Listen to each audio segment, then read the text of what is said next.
What's up, everybody? How are we this evening? I hope we're all well, and you are very welcome along to the first of two shows today, the early late night agenda, shall we call it, or the evening late night agenda. Let's go with that one. I don't know what to call it, but I will be back later on tonight with Paddy Murphy and Chris Stonage, so we'll be having a chat around all things Liverpool. But tonight, as always, ladies and gentlemen, I wanted to come on, have a little stream, just me and you, talk about DANJUMA, talk about a few other bits and pieces as well, and shout out to Grizzly Badger, who reminded me today, pro tip, make sure you've got your microphone connected. Well played, sir, well played.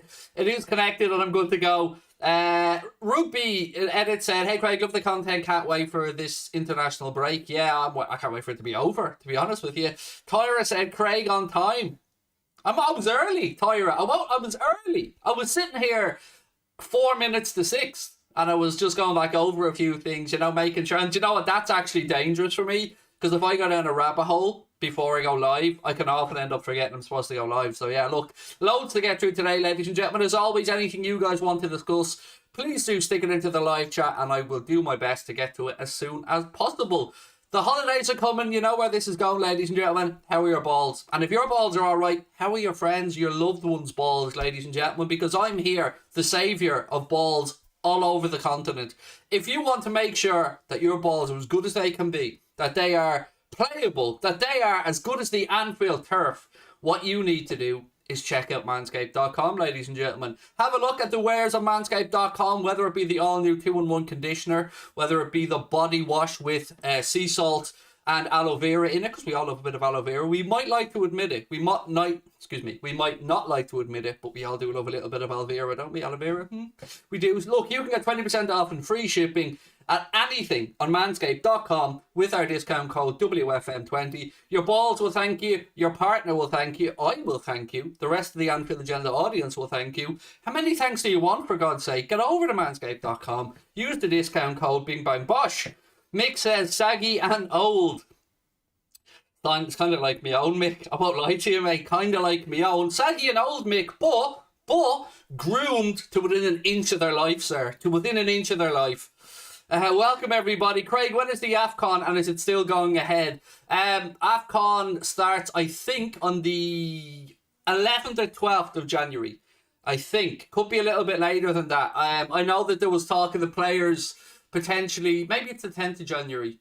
We want the players to go away, basically, on the 3rd of January. The countries apparently are looking at calling them up as early as the 26th, 27th. So honestly, I don't know what the situation is with that and the updated version of it, because there is a row going on, as there always is, between the clubs and the countries in these scenarios. And look, I hope the clubs come out on top. I always want the clubs to come out on top, because I'm not a huge fan of international football. What have we got? Hope the tooth is okay. Well, it's gone. Yeah, it's okay. It's good. It's healing up. No pain, thankfully. I'm all good. Look, ladies and gents, before I get into the topic of the day, which is pretty much going to be around DANJUMA, can I ask you a question? I was sitting here before the stream started, and I was ranting. I won't lie. I was ranting about something I seen on the television, but I know I need to be careful how I pitch what I'm about to say. So I sat here and I thought, how can I say what I want to say without getting cancelled? Not easy in this day and age, I think you'll agree. So let me just pose the question and we'll work from there. When are they going to leave football alone? It's a simple request. Stop trying to change everything around the game, whether it be the rules of the sport, whether it be the heading of a football. And look, I understand the heading part. I understand the brain injuries that have taken place about it. I get that. But there's too many changes. Like, as an example, I was sitting here just before I went live, glanced up at the TV, and Sky Sports News had three ladies on there who were speaking about feeling uncomfortable when they go to the football. And it got me thinking, look, everybody should, in theory, in this fantastic world we live in, feel comfortable in every environment. But it's not a given. And that's the part that gets me. It's not a given that you have to feel comfortable in every environment. Nor should it be. So my question is, at what point do we try to stop desensitizing football so it appeals to absolutely every single person in the world? For an example, if I went to the opera and I didn't like the way they were singing, Could I demand that they start rapping? Could I demand that that makes me feel uncomfortable and that they shouldn't be singing that way? There are some environments that are a certain way because of the sport, because of the people that frequent the sport, and because of the way it is.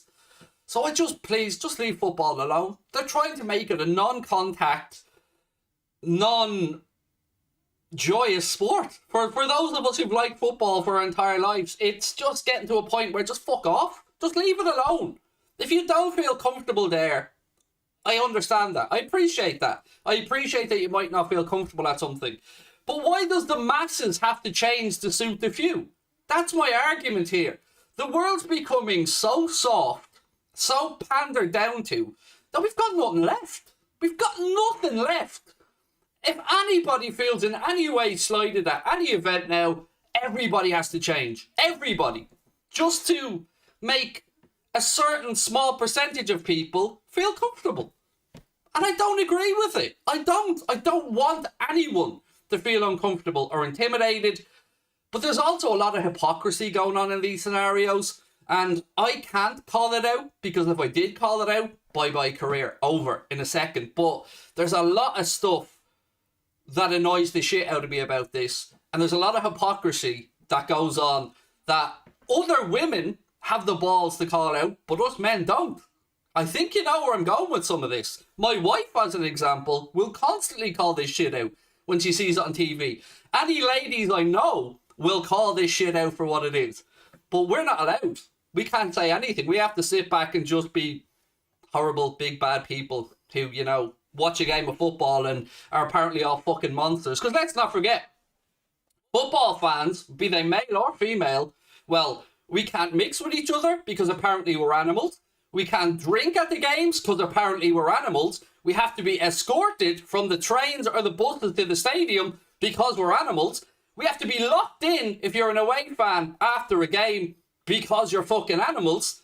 At what point do we just say, no, we're not animals. Stop portraying us this way. Stop trying to change your sport. Stop trying to rip away the culture that we've all grown up with. Nobody should be racially abused. Nobody should be sexually abused. And that should be stamped out. No one's arguing against that. I'm just sick of every fucking day our sport being in the news for the wrong reasons and hyping up stuff that is very much in the minority. Very much in the minority. And yes, we should self-police. And yes, we should call this shit out.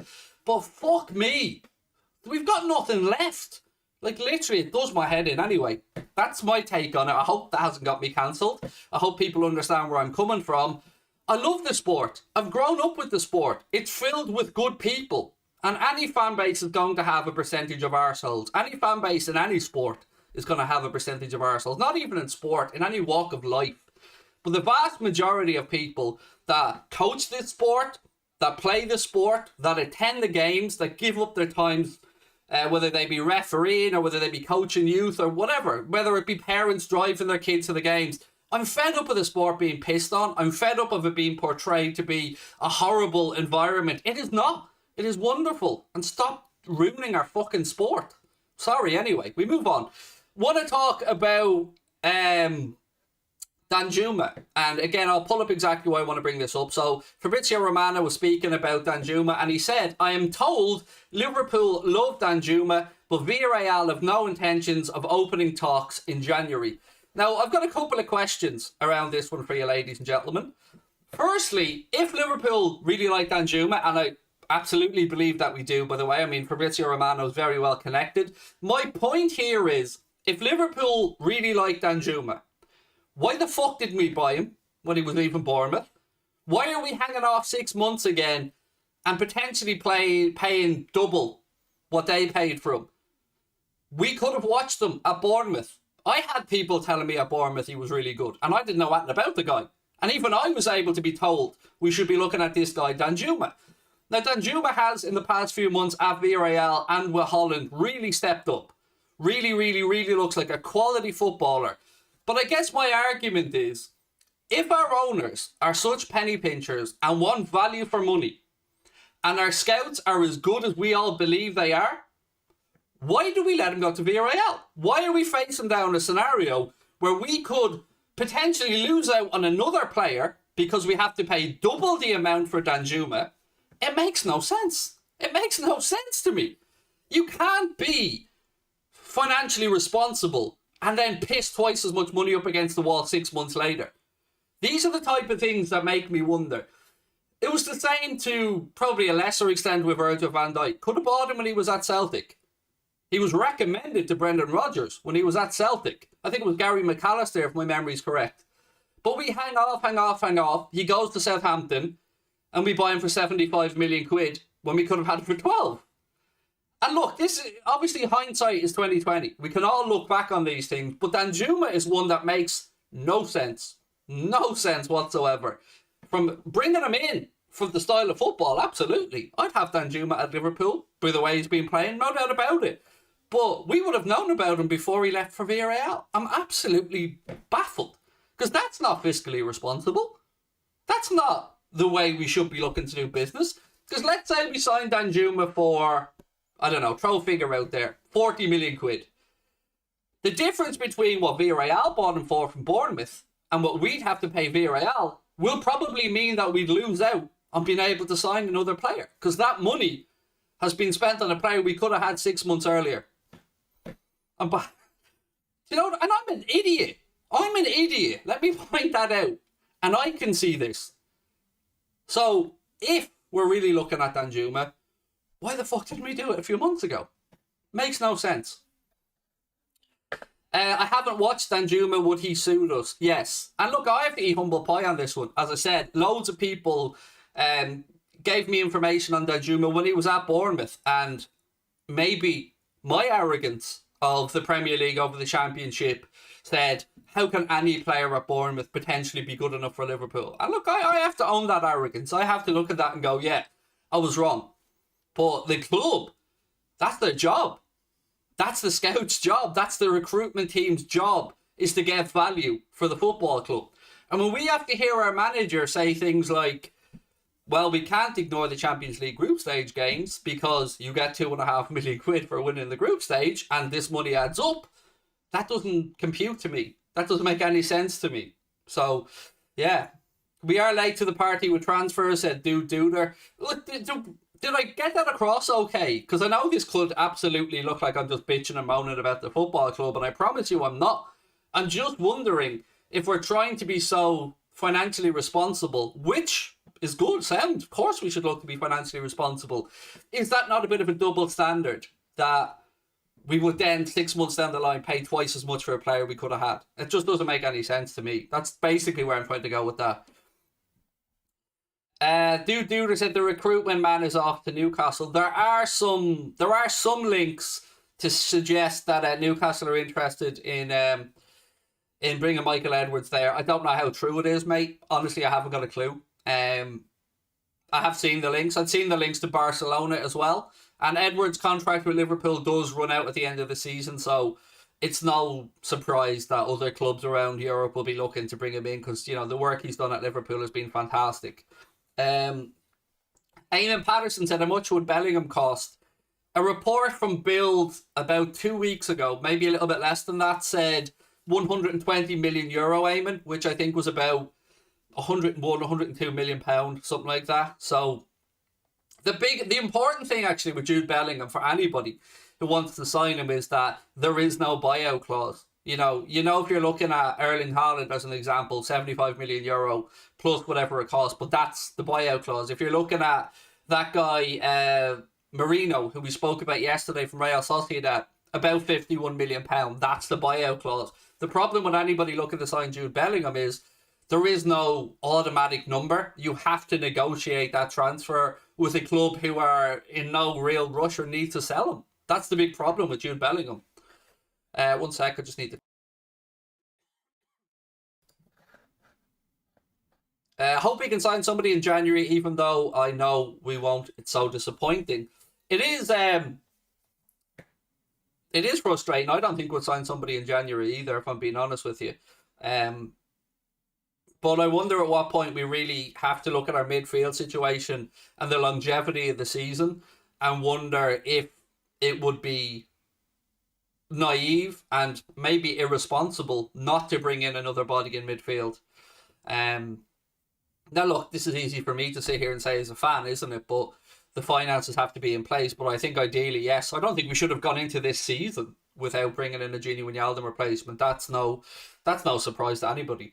Tyra said, Craig, we still need attacking options and at least 3 midfielders for when Milner retires and get rid of Oxlade-Chamberlain. Keita sold because his body can't take the Premier League. My big fear, Tyra, around that whole conversation is that, let's say, Jimmy Milner moves on at the end of the season, with, of course, all of our thank yous and a huge pat on the back for an amazing job. And look, he may stay, but let's work off the assumption that he moves on, and you move on somebody else, maybe Oxlade-Chamberlain. My problem is that we will only bring in 1 or 2 midfielders. We need to keep replacing numbers with numbers. And look, if one of those people comes from the academy, sound, I've no issues with that. But we need to make sure that we have enough robust midfield bodies to make sure that we can cover the course of a season, which we can't at the minute. Milner to Roma. I don't know. Look, James Milner, I'm sure, will have options. Whether he, gets that dream, I suppose, end of career move to Leeds, whether he perhaps wants to go and play in Italy or somewhere else. Yeah, Jimmy Milner will certainly have options, and he will be an asset to any manager in a changing room, no doubt about that. James Milner is an absolute legendary professional and looks after himself. So yeah, no doubt from that perspective, he definitely have options. Why wouldn't Liverpool go for Goretzka or Kimmich? When we looked at Leon Goretzka before he moved to Borussia Dortmund, I absolutely remember an article from Melissa Reddy that said, I think he was looking for minimum 300,000 quid a week to come and play in the Premier League. Now, I don't know what he currently earns at Bayern Munich. I won't even pretend to know that information, Oisin, but I do remember that for Goretzka, the wages were just ridiculous. And not deserving, let's be honest about it. There's no way that we could justify bringing in Leon Goretzka on 300 grand a week while we're still negotiating with Mohamed Salah, who's on 200 grand a week. I mean, that would just be stupidity. Pedro Neto, Danjuma and Bellingham in the summer, 10 out of 10. I mean, look, I would take that summer. I would absolutely take that summer. Just the odds of it happening, I would say, are slim to none. Because you're looking at what? Let's say 50, 100, 180, 180, 185 million there. There's no way we're ponying up that type of money. Grizzly Badger said, wouldn't mind trying for Bowen. Yeah, look, I mean, we were linked with Bowen, that's no surprise. But the more I see it, the more I think about Jarrod Bowen, the more I can absolutely see. I would put Jarrod Bowen into the same category as Harvey Barnes, in that I can see them very easily, very clearly fitting into Jurgen Klopp's system. Very, very. There's a lot to like about Jarrod Bowen. Maybe some players, we talk about the English tax at times. I think some players can often suffer from the exact opposite of that. An unsexy style of player, if you get where I'm coming from. So if Jarrod Bowen, if his name was Rafinha, as an example, we'd probably be a little bit more hyped about him. So I think sometimes, as much as we slag off the papers and stuff for hyping up English players, I think sometimes there are potentially bargains to be had from, undervalued players with regards to, they haven't got the mass appeal on social media or whatever.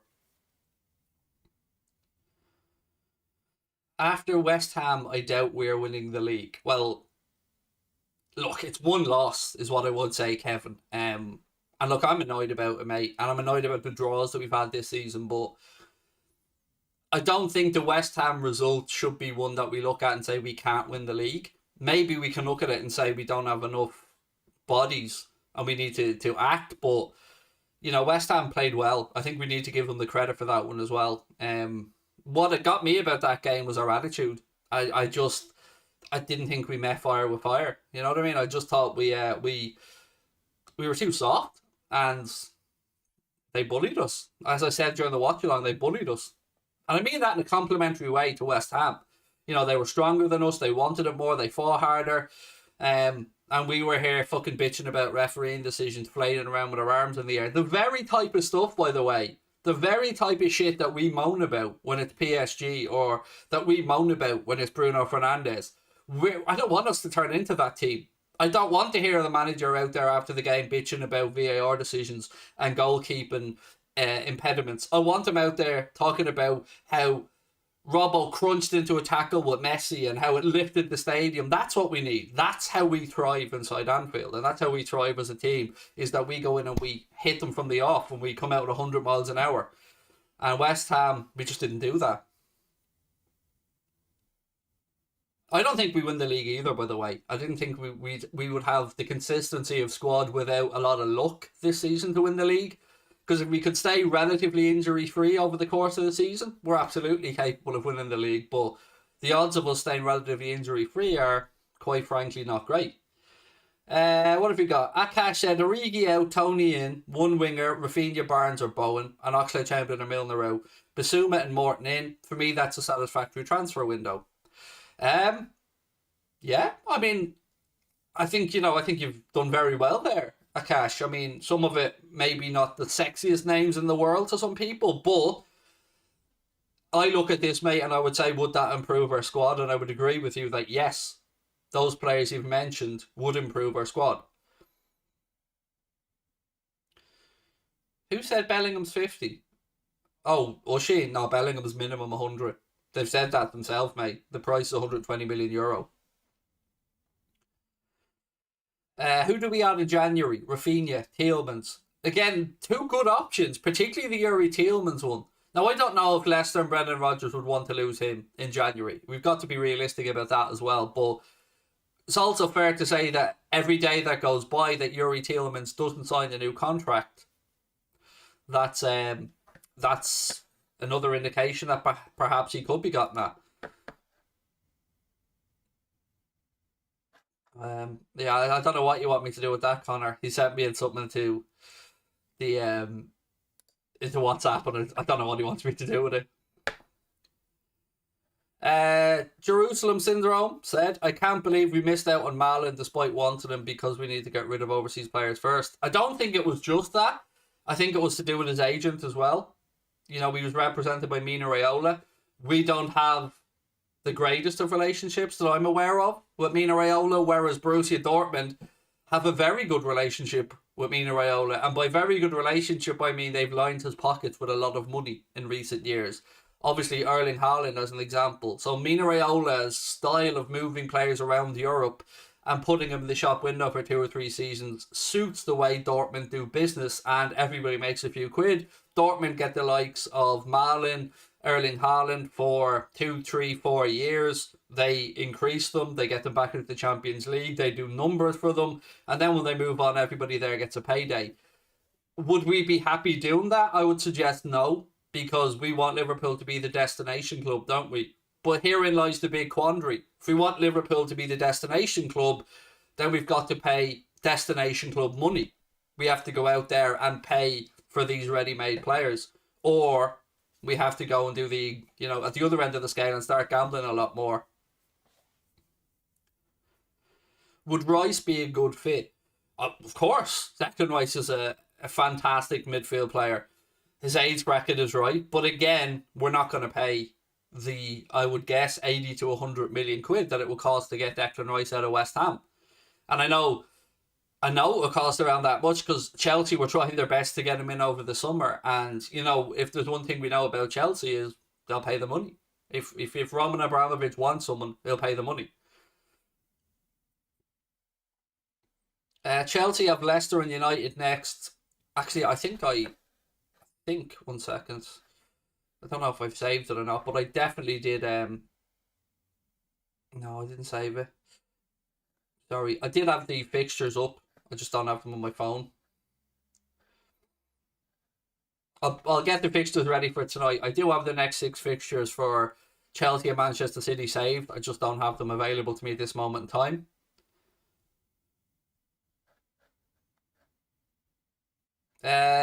What have we got? Inadvert Audio said we should have got Isaac at the end of the Euros and also got Dumfries as competition for Trent. Dumfries ended up at Inter Milan, as far as I'm aware. And the Isaac thing, again, he was 70 million euro. That was his buyout clause. I don't know if that buyout clause has changed, by the way, since he signed a new contract at Sociedad.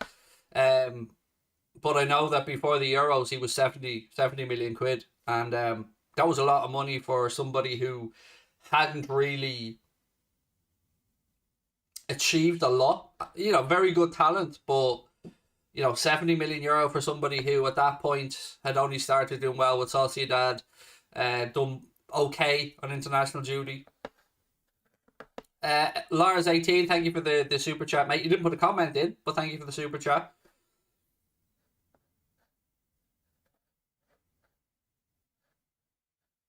Eamon said, don't count on us to get points against Chelsea. Obviously, Eamon being a United fan. Don't worry, I'm not. I'm not Eamon. Nor am I living in a world where I'm thinking that anything other than 3 points against Arsenal for us is acceptable, because it isn't. We need 3 points.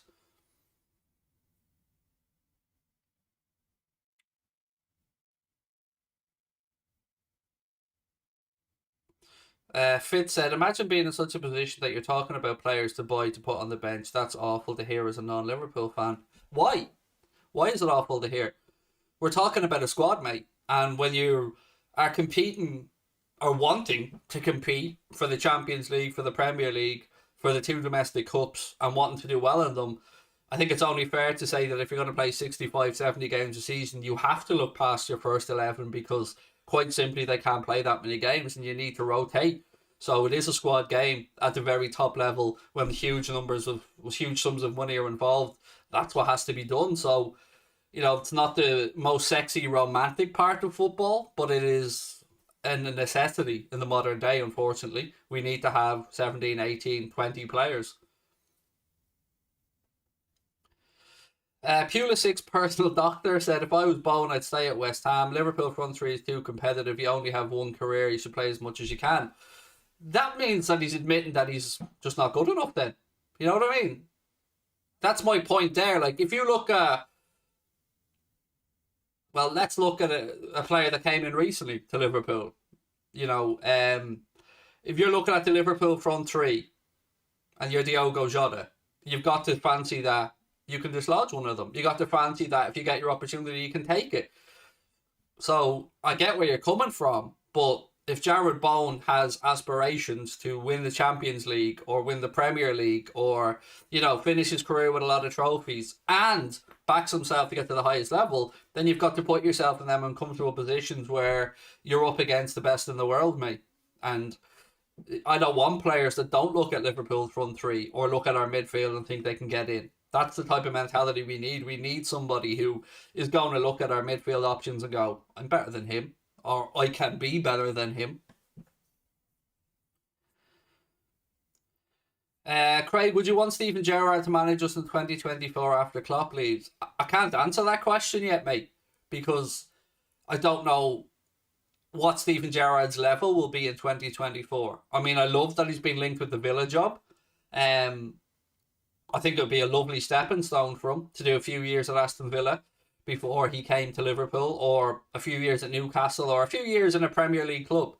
So in theory, yes, of course, love the idea of Steven Gerrard managing Liverpool, but not because his name is Steven Gerrard. It has to be because Steven Gerrard, the manager, is good enough to come in and manage Liverpool. Because I don't want him getting a job. Like I don't want to be looking down the barrel of an Ole Gunnar Solskjaer situation. Jamrock said, Fabrizio Romano said, one of the reasons players don't want to come here is they felt once some of the injured players return, they won't have a lot of playing time. It is a barrier, absolutely. I mean, I'm not naive enough to think that players perhaps won't worry about their game time. I guess maybe I'm deluded in thinking that the players that want to play at the very top level of football are killers. And by that I mean they back themselves. They're not lacking in confidence. They believe in their ability. They believe in their ability to improve. And they believe that by being around the top players on the training field every day of the week and pushing these lads week in and week out, that they will get to a point where they are one of those players. And I suppose that is the mentality of footballer that Jurgen Klopp looks for, and the type of player that we need to bring into the club. And yeah, look, I'm not naive enough to think that there are a lot of players out there who wouldn't have that attitude. I'm first one to admit that, yeah. I mean, I'm sure there are some players out there who've never heard no their entire professional careers. You know, you're the best in this group and everything should be done for you and you'll be guaranteed to start. I'm sure that happens, but it's not the type of player that we need. There's a perception throughout Europe Klopp doesn't rotate too much, and quite honestly, there are reasons why some players and their agents might think that. Isn't this kind of 6 of one, half a dozen of the other, though? Like, why does he not rotate is probably the question I would ask there. And is that rotating not done because he doesn't think the squad is good enough, really? Or because he thinks he can get that many games out of the players? I suppose there's a lot of hypotheticals in here, isn't there? But look, this is part of the joy. This is why we have these conversations. How is Danjuma? He's good. He's a very good footballer. Quite frankly, better than I thought that he was when he was at Bournemouth, and my arrogance ruled him out of even looking at in my head. So yeah, but my whole point at the very start of the video about Danjuma, and again, I'll bring the image up on screen again. So Fabrizio Romano was speaking on Danjuma, and he said, "I'm told Liverpool love Danjuma, but Villarreal have no intentions of opening talks in January." And the reason I started the video with this was I said, why would we let him go to Villarreal if we were that interested in him and pay twice the amount of money for him 6 months down the line? That's not very fiscally responsible. And for a club that prides itself on getting value for money, I don't understand why we would allow that to happen. Why we wouldn't have bought him from Bournemouth. George said, "Craig, I've watched your output since the West Ham game, and I must congratulate you on your insightful and honest assessment of our team and Klopp's salty post-match interview. I agree with you 100%. Wow, thank you. Not many people have agreed with me. But I think sometimes we just have to cut through the bullshit, George. And that's one thing, the only thing I've ever promised on this channel is I'll give you my honest opinion. And I didn't like the look of it. I don't like looking for excuses. The excuse was we weren't good enough. And yeah, look, sometimes Klopp will have a point. Of course, sometimes there will be decisions that the manager has a right to moan about. But I just didn't feel that he had merit in what he was saying. That particular opinion, and I felt like we should have just been complimentary of the good job that David Moyes has done with West Ham and the good squad they've assembled and the atmosphere that the fans created in the stadium and the way they started the game 100 miles an hour and the way they battled. And I feel like that should have been the narrative coming out of the game and not looking for a VAR drama. That's just my take on it, mate. But again, thank you. What's the news with the Salah contract stuff? I don't know if there is any. At least I'm not aware of any. Now, maybe Connor has put something in the title or put something in the description that I've missed out on here, but I certainly don't have any update on Mohamed Salah. What have we got? Somebody said, where is it? You met Becky Lynch. Nice. And you had a handmade Anfield Agenda top on, and she said she wants an Anfield Agenda top, so get merch going. I wish she did say that, Anthony. God, I wish she did. I love Becky Lynch. She's the man, as she says herself. And I love to see Irish people out there doing so well in their chosen field. And Becky Lynch is right up there at the very top. And yeah, God, I fucking happily ship Becky Lynch an Anfield Agenda t-shirt. Josh, how are you, mate? Nice to see you win. Ritz said, Jurgen Klopp got it wrong. Considering West Ham also playing Europe as well, a 4:30 Sunday kickoff was ideal for us. It was. They were the ones, Riz, that were away in Belgium, I think it was, on Thursday in the Europa League, whereas we were at home on Wednesday at Anfield. So certainly we can't use being leggy or tired as an excuse when, West Ham had a shorter turnaround than us with more travel involved, and still managed to put in a performance and get themselves a point as well to move themselves onto 10 points in their Europa League group. Now, look, we got 12 points in our Champions League group, so that's all good.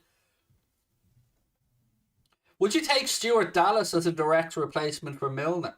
I honestly can see where you're going with that, mate, because there's a lot to admire about how Stuart Dallas looks after himself and how he goes about playing the game, but no. But I do understand, Joshua, where you're coming from. You're serious? Oh, God, I so want that to be the case, Anthony. The idea that Becky Lynch even knows the words Anfield agenda, Anthony, would make me very, very fucking happy, mate. Really, really happy. And if you did do that, and you did have an Anfield agenda top on, you, sir, are a goddamn legend. So thank you. Feeling confident for Arsenal, but can't live with a loss to Arsenal at the same time, said Josh. Let me just say this to all Liverpool fans out there. Nobody, I'm going to get closer, come on. Nobody should feel comfortable losing to Arsenal. Nobody. If anybody does feel that way, shame on you. It's fucking Arsenal. Come on. We should be looking to beat Arsenal. Jamrock said, I think the issue this season has more to do with lacking that killer instinct and imagination in attack than squad depth. Yes, squad depth would help for sure. Look, the tactics and the way we play, of course, very fair point, mate. Very fair conversation to have. But are we I don't know if we're lacking the killer instinct up top, because we've scored a fair amount of goals. So, if anything, we're probably a little bit too gung-ho, and maybe we need to dial back the attacking intent a little bit. Certainly something needs to be done, because we're conceding too many goals and we're letting too many leads slip and being dragged back into games that we started off really well and blown teams away. Olivia, how are you? Olivia said, maybe the Salah contract talks ain't going the way Salah wants and is affecting his performance. My own take on that, Olivia, would be, I don't actually think Mohamed Salah's performance has dropped too much. I think, you know, he's been marked out of a lot of games recently, and whereas he's been able to, you know, wave the magic wand and pull out wonder goals against Manchester City, against Watford and the like. And look, I'm sure the contract talks not being done and dusted would absolutely play in his mind a little bit. He's normal, he's a human being. He'd want to know his and his family's future, and he'd want to have that resolved. So, to some extent, Olivia, yeah, definitely be on his mind, you know, like it would any of us. But I guess I look at Mohamed Salah as somebody who is able to compartmentalise the different parts of his brain, and I just think he's too much of a pro. He's too good. He's too honest to allow that to really affect his performances. He's been pretty good though, hasn't he? He's been pretty good this season, let's be fair. Do I think Costa Simica should start against Arsenal? Yes, I do.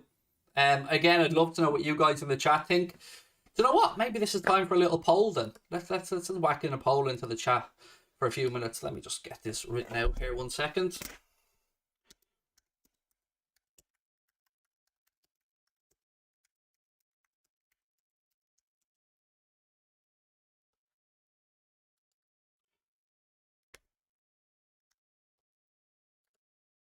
One sec, folks. I'm just writing a poll here.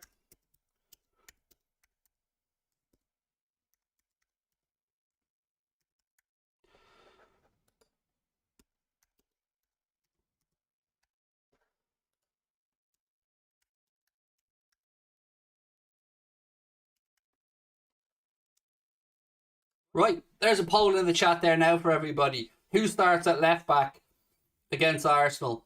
Robbo or Costas? So you guys can have your say. I'm on the side of Costas, I have to say.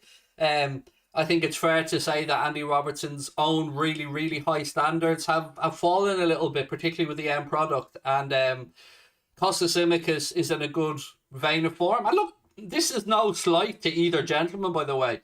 Andy Robertson doesn't need to prove himself to anybody. Andy Robertson is top tier. But like anybody else, you know, he could go through a little blip in form. That's okay. Happens. You know, Andy Robertson is a legend and as steady as they come. But it's a fair battle. It's a good battle. You know, this is healthy for the squad that we have these really tough decisions for the manager in parts of the field. That's what we should be looking for. And, you know, I think as a manager, Jurgen Klopp would like these headaches.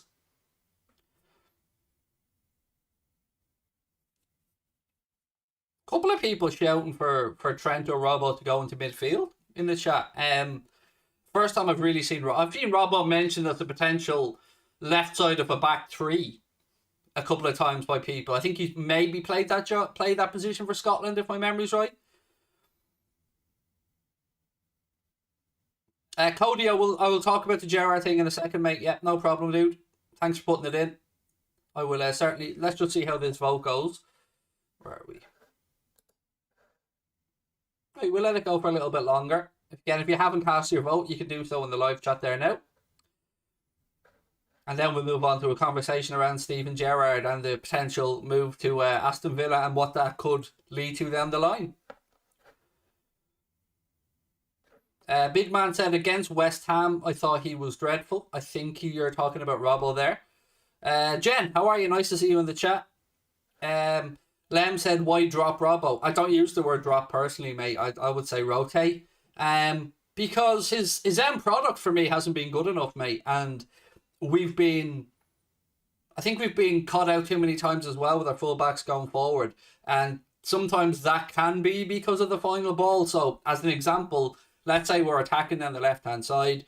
Robbo goes on the overlap and plays a cross in. The cross doesn't meet a Liverpool player. The cross meets a centre-back from the opposite team. That centre-back gets his head up, plays one ball to a midfielder who then plays a diagonal ball over Virgil van Dijk's head into the left-back position. Robbo ain't getting back and we're caught out. That's what I'm talking about. Whereas at least if Robbo picks out a Liverpool player, we get a shot away, we win a corner, the keeper saves it, whatever, we've got a bit more time. That's what I'm talking about with final product. Not just, getting an assist for a goal, but minimum picking out a Liverpool player or keeping possession. Which is easier said than done, by the way. I'm under no misconception that this is a very difficult thing to do. Right, anyway, let's end the poll there.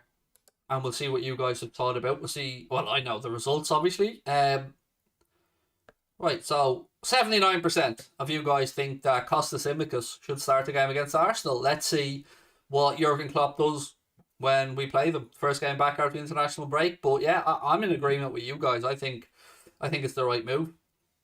Right, ladies and gentlemen, I am going to head off for a while, but I will be back at 8:45 tonight, and I'll be joined by Paddy Murphy and Chris Stonage from LFC Transfer Room.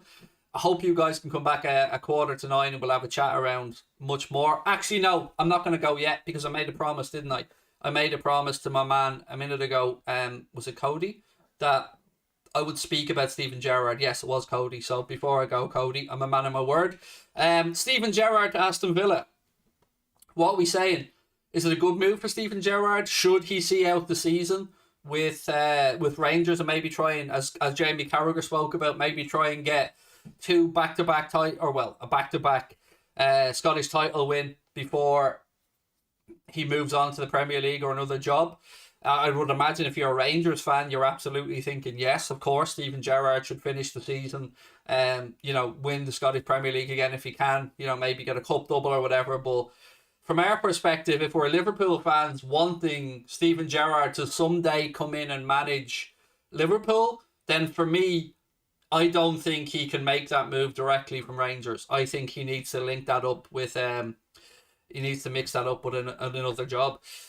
George said, embarrassing you are, lad. Are you do you think that you're fucking from Star Wars here, mate? Embarrassing you are, lad. Mate, you know what I mean, George? If you've got something to say, mate, put in a coherent fucking sentence. What you're looking for, George, and I know probably putting together a coherent sentence isn't probably top of your list of priorities, dickhead, but I'll have a little pop for you. You are embarrassing, you are, lad, or you're embarrassing, mate. That's what you're looking for, mate. You can put on this scouse pretending, I'm a scouse for me, mate. Fuck you, George, is my answer. I couldn't give a fuck if you go to the game and see what Scouters thought of me. George, I will be at the game in January, mate. And if you want an autograph, George, or you want a picture, come up.